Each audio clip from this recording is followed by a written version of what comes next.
दुनिया में बहुत से ऐसे अनोखे और जानलेवा केमिकल्स पाए जाते हैं जिनके बारे में हमारे पास कुछ ज्यादा इंफॉर्मेशन नहीं है। लेकिन अगर आपने उनके साथ एक्सपेरिमेंट करते समय जरा भी लापरवाही की तो उसका नतीजा इतना खतरनाक हो सकता है कि आप सोच भी नहीं सकते। कुछ ऐसा ही एक फीमेल रिसर्चर जिनका नाम कैरन वाटरहैन था, उनके साथ हुआ, जो एक ऐसे केमिकल कंपाउंड के साथ वर्क कर रही थी जिसके बारे में हमें बहुत कम इंफॉर्मेशन थी, और वो केमिकल गलती से टेस्टिंग के वक्त उनके हाथ पर गिर गया, जिसका नाम था डाइमिथाइल मर्क्यूरी, जो कि मर्क्यूरी केमिकल का ही एक रूप है। जैसा कि आप सभी जानते हो कि मर्क्यूरी एक सिल्वरी कलर का सेमी लिक्विड केमिकल है जो कि रूम टेम्परेचर पर लिक्विड स्टेट में होता है, बट ये केमिकल वाटर की तरह कलरलेस स्टेट में पाए जाते हैं, जिसकी स्मेल मीठी सी आती है। कैरन को पता था कि वो जिस केमिकल के साथ काम कर रही थी वो एक बहुत ही डेंजरस केमिकल था, इसलिए उन्होंने उस हिसाब के कपड़े, ग्लव्स और वो सारी चीजें पहन रखी थी जिससे कि वो अपने आप को सुरक्षित रख सके। पर वो कहते हैं ना, नजर हटी दुर्घटना घटी।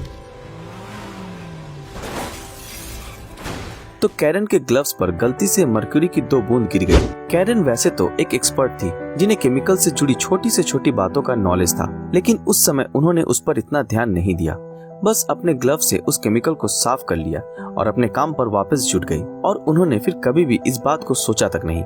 मगर 5 महीने बाद कैरन ने कुछ ऐसी चीजों का एक्सपीरियंस करा जिन्होंने उन्हें सोचने पर मजबूर कर दिया। उन्हें आसपास की चीजें हिलती डोलती नजर आने लगी। वो चलते चलते दीवार से टकरा जाती और उन्हें कान में अजीबोगरीब आवाजें सुनाई देती। चलते वक्त उनका बैलेंस भी सही नहीं रहता और बोलने में भी उन्हें परेशानी महसूस होती थी। ये सारे सिम्टम्स एक दिमागी बीमारी की तरफ इशारा कर रहे थे, क्योंकि जाहिर सी बात है कि ऐसी चीजें जब भी होती हैं तब आपका ब्रेन सही से वर्क नहीं कर रहा होता, और ऐसा लग रहा था कि मानो उनके दिमाग के न्यूरॉन्स दिन पे दिन मरते जा रहे हैं। इन सभी बातों से घबराकर उन्होंने तुरंत अपना ब्लड टेस्ट करवाया, और उसके बाद जब रिपोर्ट्स आई तो उसने सबको चौंका कर रख दिया, क्योंकि कैरन के ब्लड में 4000 माइक्रोग्राम पर लीटर से भी ज्यादा मर्क्यूरी पाई गई, जो कि एवरेज ह्यूमन बॉडी से 4000 गुना ज्यादा थी। तो इस बात से हम कह सकते हैं कि कैरन की ये कंडीशन मर्क्यूरी पॉइजनिंग के कारण हुई थी।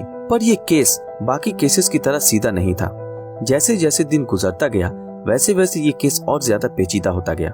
नॉर्मली ये देखा गया है कि जब भी किसी टॉक्सिक केमिकल का लेवल शरीर से कम हो जाता है तो पेशेंट रिकवर होने लगता है, लेकिन कैरन के साथ ऐसा बिल्कुल नहीं हुआ।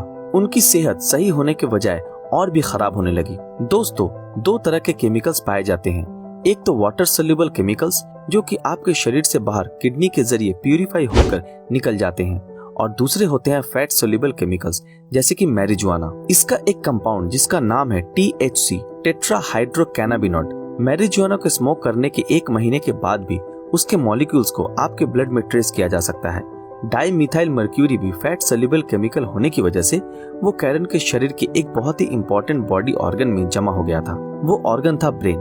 ब्रेन ही हमारी बॉडी का सबसे फैटी ऑर्गन है, और उनका ब्रेन डाइमिथाइल मर्क्यूरी के मॉलिक्यूल्स को एब्जॉर्ब करने लगा था, और मर्क्यूरी दूसरे कंपाउंड के साथ रिएक्ट करके ऐसे केमिकल्स कंपाउंड्स बना रहा था जो कैरन के न्यूरॉन्स को खत्म कर रहा था, और यही कारण जिसकी वजह से कैरन को ऐसे दर्दनाक सिम्टम्स को महसूस करना पड़ा। जब प्रॉब्लम पूरी तरह से पता चल गई तो अब सवाल ये आता है कि इतने सारे मर्क्यूरी को कैसे निकाला जाए। तो दोस्तों, मैं आपको बता दूं कि कैरन जिस परेशानी का सामना कर रही थी वो केमिकल के मॉलिक्यूल्स की वजह से थी, जो उसके शरीर को तहस नहस कर रही थी। और इन मॉलिक्यूल्स को निकालने के लिए हमारी मेडिकल साइंस में 2 टेक्निक सामने आई है।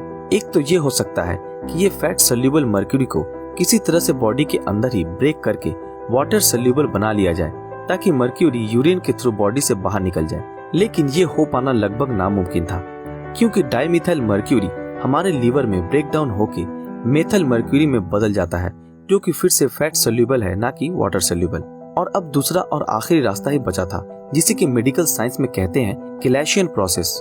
केमिकल किलेशियन का मतलब एक बड़े वाटर सोल्यूबल मॉलिक्यूल जैसे कि कैल्शियम के अंदर छोटे फैट सोल्यूबल मॉलिक्यूल्स को एब्जॉर्ब करके वाटर सोल्यूबल मॉलिक्यूल्स को यूरिन से निकालना, ताकि फैट सोल्यूबल मॉलिक्यूल भी उसके साथ ही निकल जाए। हुआ भी कुछ ऐसा ही। कैरन के दवाई लेने के बाद अगले ही दिन मर्क्यूरी का लेवल उसके यूरिन में 60 गुना तक बढ़ गया, लेकिन ये काफी नहीं था, क्योंकि सबसे ज्यादा मर्क्यूरी उनके ब्रेन के अंदर फैट सेल्स में जमा हो चुका था और उसे निकालना लगभग असंभव था।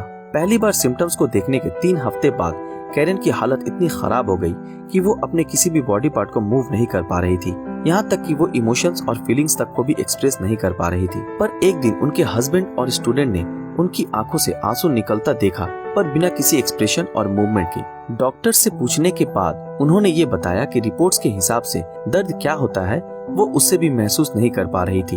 और फिर 8 जून 1997 को वो दिन आया जिससे कि नहीं आना चाहिए था। जी हाँ, इस दिन कैरेन हम सबको छोड़कर जा चुकी थी। ये हम सब के लिए एक बहुत दुख की बात है। इसके बाद से डाइमिथाइल मर्क्यूरी केमिकल को लेकर गवर्नमेंट ने लेबोरेटरी में कानून और भी ज्यादा स्ट्रिक्ट कर दिए। ये सच में एक बहुत ही घातक केमिकल है। तो दोस्तों, आप सभी को ये एपिसोड कैसा लगा हमें कमेंट में जरूर बताएं। और अगर आपको कुछ भी नया सीखने को मिला हो तो इस वीडियो को लाइक जरूर कर दें। क्या आपने हमारे फेसबुक पेज ब्रीदिंग नॉलेज को फॉलो किया है? अगर नहीं किया तो अभी तुरंत कर लें।